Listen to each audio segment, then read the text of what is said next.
Someone had commented to me that to describe the answer of Belinda's toilet scene. So today I will describe Belinda's dressing table means Belinda's toilet scene in a very easy language. It will be a very easy answer.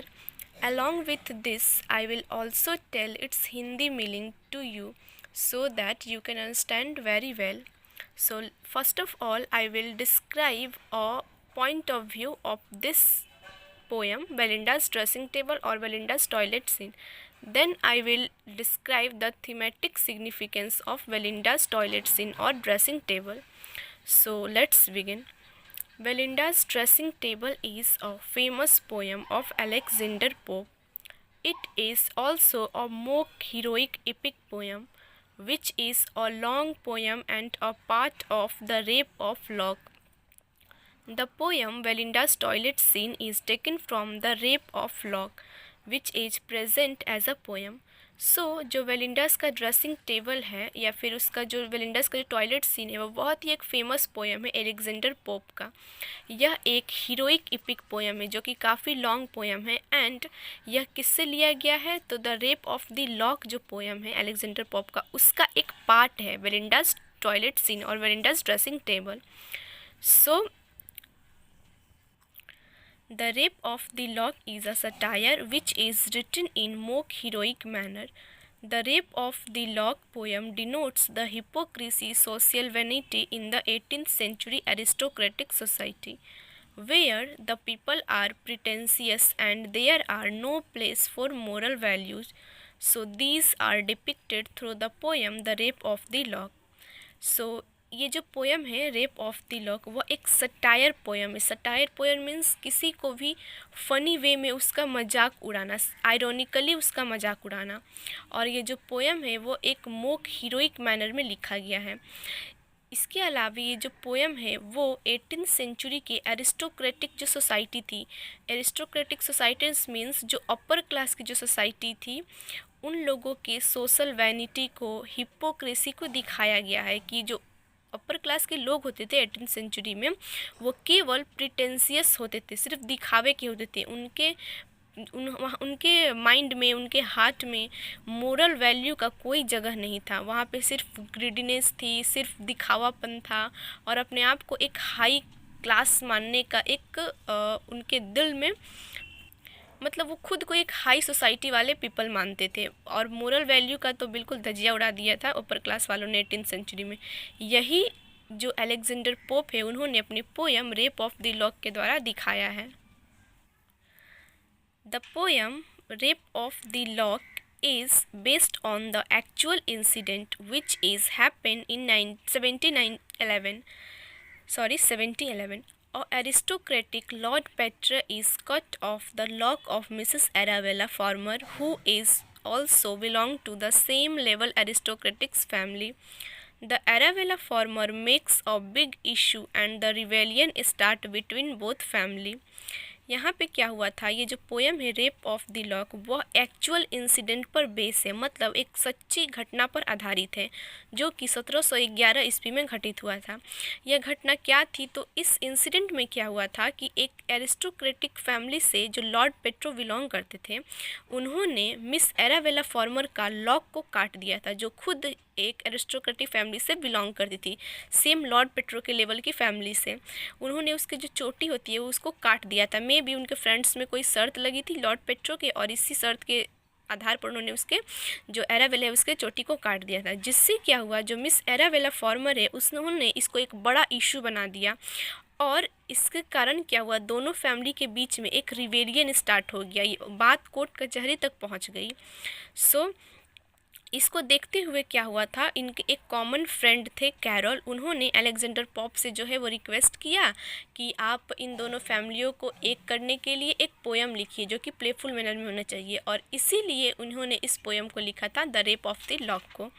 So the common friend of both family is John Carroll, who advises Alexander Pope to write a poem in playful manner so that the family again get together.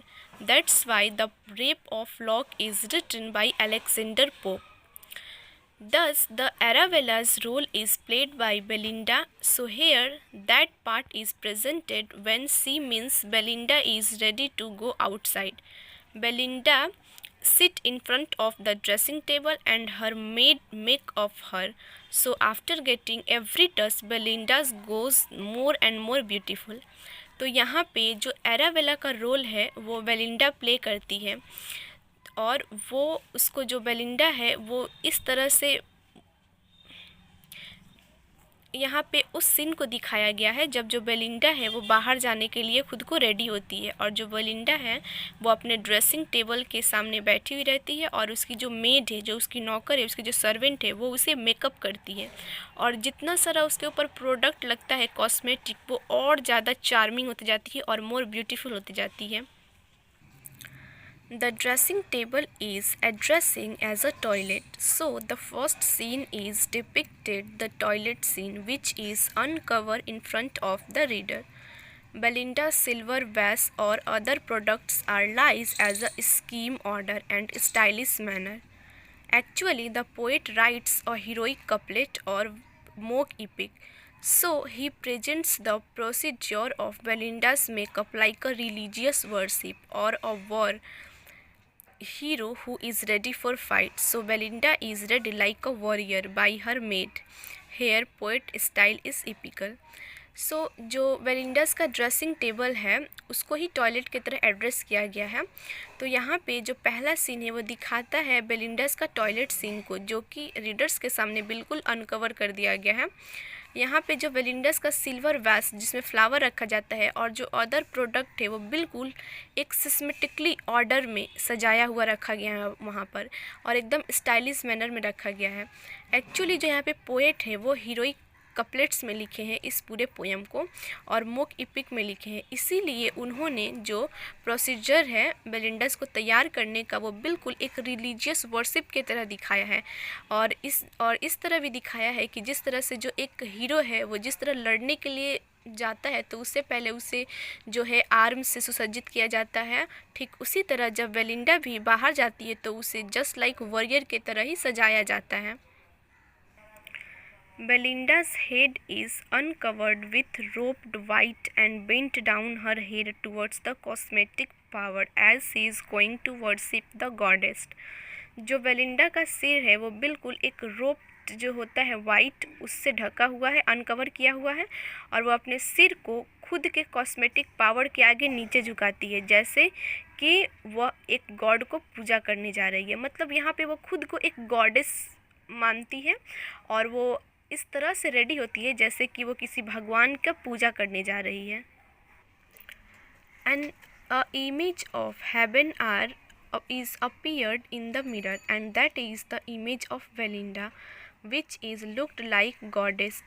She bent down her head towards her reflection and think that no one is beautiful like her.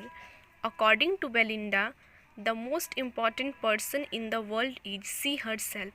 Belinda is superior priestess who is very special to God.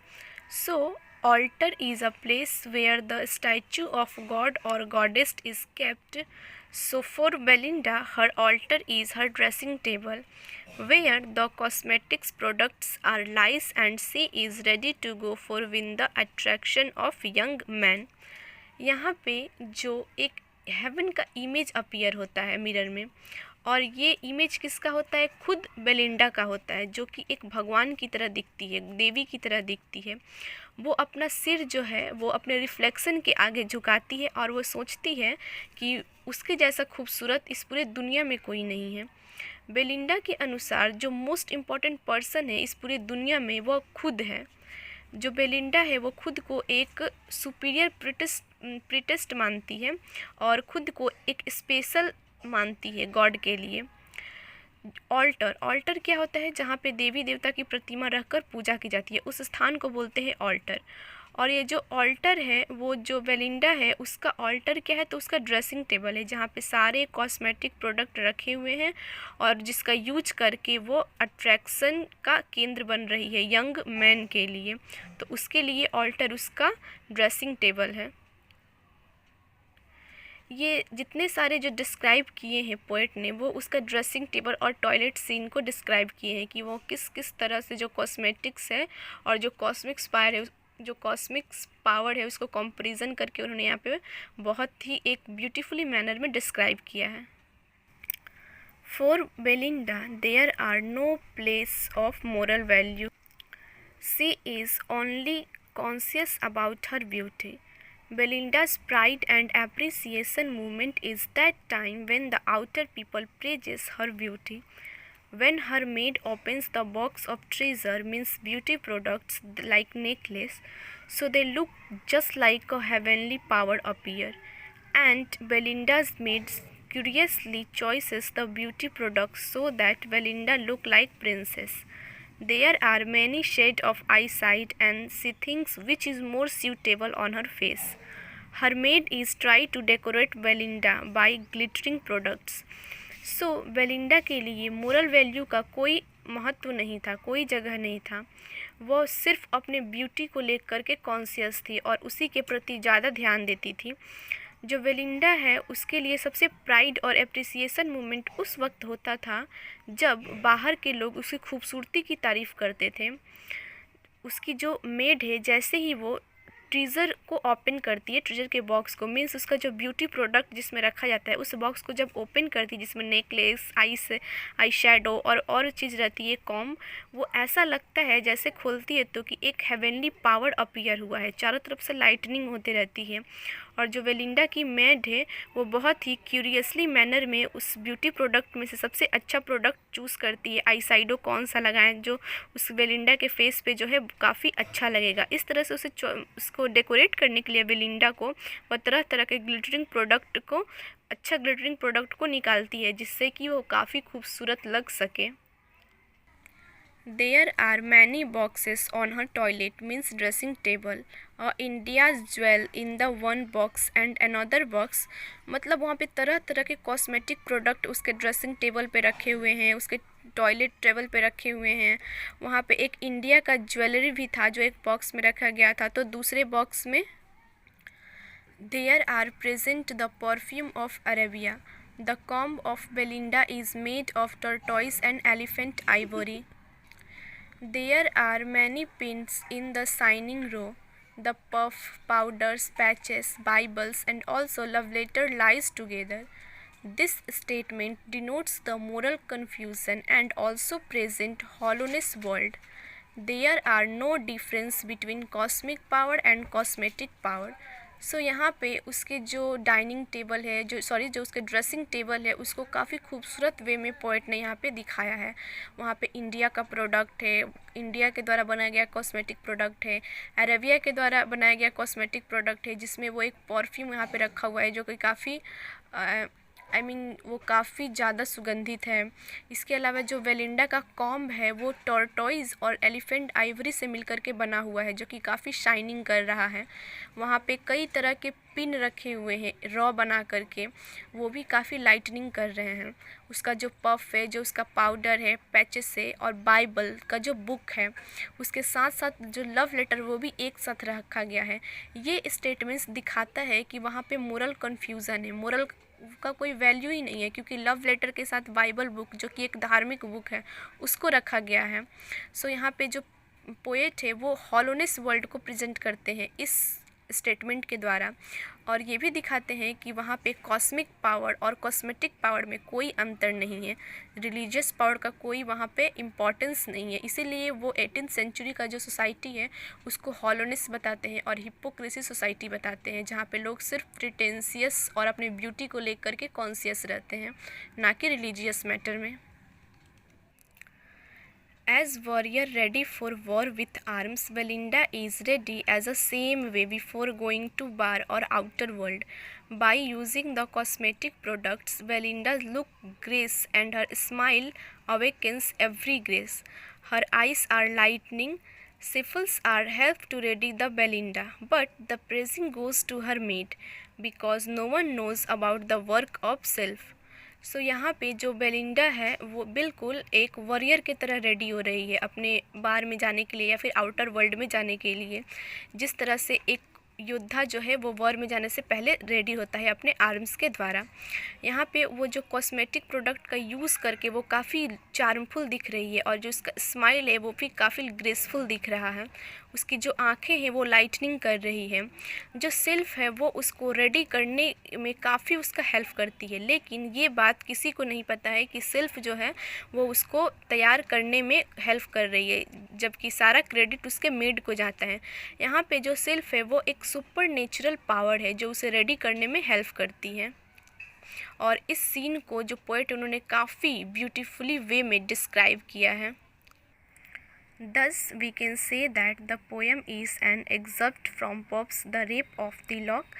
Belinda is presented as a representation of the 18th century aristocratic human society with moral barrenness and corrupted value. So, इस तरह से हम कह सकते हैं कि जो poem है वो रेप ऑफ द लॉक का एक पार्ट है, जिसमें जो वेलिंडा है वो 18th सेंचुरी के एरिस्टोक्रेटिक वुमेन सोसाइटी को रिप्रेजेंट करती है और उन वहाँ पे जो मोरल वैल्यूज़ है जो वो करप्ट हो गए हैं उसको दिखाती है, वो खोखले हो गए हैं उसको दिखाती है। इस तरह से यहाँ पे जो आंसर है वेलिंडाज का thematic significance of Belinda's toilet scene और Belinda's dressing table. So here it is completed. I hope you will understand very well the answer. Thank you. Please subscribe my channel for